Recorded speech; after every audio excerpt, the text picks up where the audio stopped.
আসসালামু আলাইকুম রহমতুল্লাহ। সকাল সন্ধ্যার 10টি আমলের কথা এই ভিডিওর মাধ্যমে আপনি জানতে পারবেন।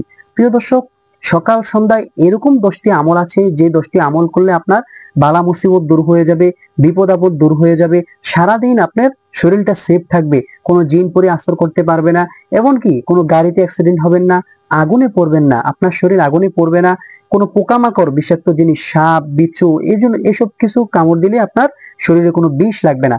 এরকম 10টি আমলের কথা এখন আমি আপনাদেরকে বলবো। সকালবেলা আপনারা প্রথমে যে আমলটি করবেন সেই আমলটি হচ্ছে আয়াতুল কুরসি পাঠ করবেন। যদি কোনো ব্যক্তি 5 ওয়াক্ত নামাজের পরে আয়াতুল কুরসি পাঠ করে তাহলে মৃত্যু হওয়ার সঙ্গে সঙ্গে তার জান্নাত ওয়াজিব হয়ে যাবে। সুবহানাল্লাহ। এজন্য আয়াতুল কুরসি আপনারা প্রথমে পাঠ করবেন। দ্বিতীয় আপনারা যে আমলটি করবেন সেটি হচ্ছে সুবহানাল্লাহ 33 বার, আলহামদুলিল্লাহ 33 বার, আল্লাহু আকবার 34 বার। এই আমলটিকে আমলে ফাতিমি বলে, কারণ আল্লাহর হাবিব সাল্লাল্লাহু আলাইহি সাল্লামের মেয়ে ফাতিমাতুজ জোহরা রাদিয়াল্লাহু তাআলা আনহা এই আমলটি করতেন। এই জন্য এই আমলটি আপনারা করবেন দ্বিতীয় নাম্বারে। তৃতীয় নাম্বারে আপনারা সকালবেলা ফজর নামাজের পরে যে আমলটি করবেন সেটি হচ্ছে আল্লাহুম্মা আজিরনি মিনান নার। এটা 7 বার পাঠ করবেন। যদি এটা 7 বার পাঠ করেন আল্লাহ পাক রব্বুল আলামিন 7টা জাহান্নাম থেকে আপনাকে হেফাজত করবে। চতুর্থ নাম্বারে আপনারা যে আমলটি করবেন সেটি হচ্ছে বিসমিল্লাহিল্লাযী লা ইয়াদুররু মা ইসমিহি শাইউন ফিল আরদ ওয়ালা ফিস সামাই ওয়া হুয়াস সামিউল আলিম। এটা চতুর্থ নাম্বার আপনারা করবেন, তাহলে আল্লাহ পাক রব্বুল আলামিন আপনাকে বিপদ আপদ থেকে, তারপরে সাপ বিচ্ছুর বিষাক্ত জিনিস থেকে আপনাকে হেফাজত করবে, আগুন থেকে আপনাকে হেফাজত করবে। সুবহানাল্লাহ। এজন্য এই আমলটি অবশ্যই আপনারা করবেন। পঞ্চম নাম্বারে আপনারা যে আমলটি করবেন সেটি হচ্ছে রদিতু বিল্লাহি রাব্বাও ওয়া বিল ইসলামি দীনাও ওয়া বিসাইয়্যিদিনা মুহাম্মদ সাল্লাল্লাহু আলাইহি ওয়াসাল্লাম নাবিয়্যা ওয়া রাসূলা। এই আমলটি করলে আল্লাহ পাক রব্বুল আলামিন স্বয়ং আপনার প্রতি খুশি হয়ে যাবে। এই জন্য এই আমলটি আপনারা অবশ্যই পঞ্চম নাম্বারে করবেন। ষষ্ঠ নাম্বারে যে আমলটি করবেন সেটি হচ্ছে আল্লাহুম্মা কফিনি বিহালালিকা আন হারামিক ওয়া আগনিনি বিফাদলিকা আম্মান সিওয়াক।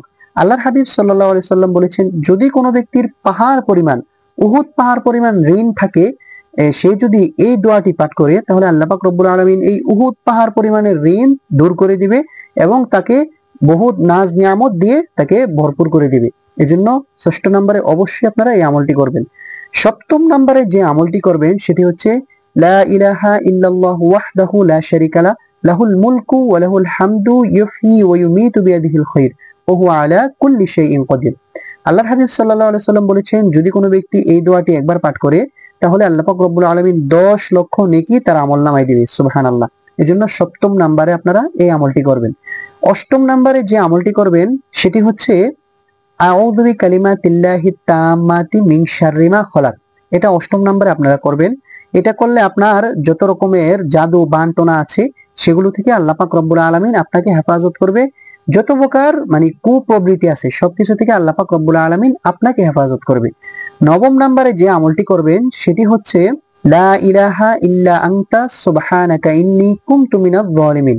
এই আমলটি আপনারা নবম নম্বরে করবেন, তাহলে আল্লাহ পাক রব্বুল আলামিন আপনাকে বড় বড় বিপদ থেকে উদ্ধার করবেন। কারণ ইউনূস আলাইহিস সালাতু ওয়াস সালাম যখন মাছের পেটে ছিলেন তখন কিন্তু ইউনূস আলাইহিস সালাতু ওয়াস সালাম এইভাবে আল্লাহ পাক রব্বুল আলামিনের কাছে বলেছিলেন এবং আল্লাহ পাক রব্বুল আলামিন মাছের পেট থেকে বের করেছেন। এজন্য বড় বড় বিপদ মুসিবতে এই আমলটি আপনারা করবেন।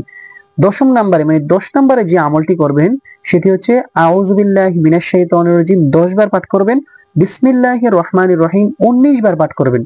আউযু বিল্লাহি মিনাশ শাইতানির রাজিম 10 বার পাঠ করলে আল্লাহ পাক রব্বুল আলামিন আপনাকে শয়তানের প্ররোচনা থেকে আল্লাহ পাক রব্বুল আলামিন আপনাকে হেফাজত করবে।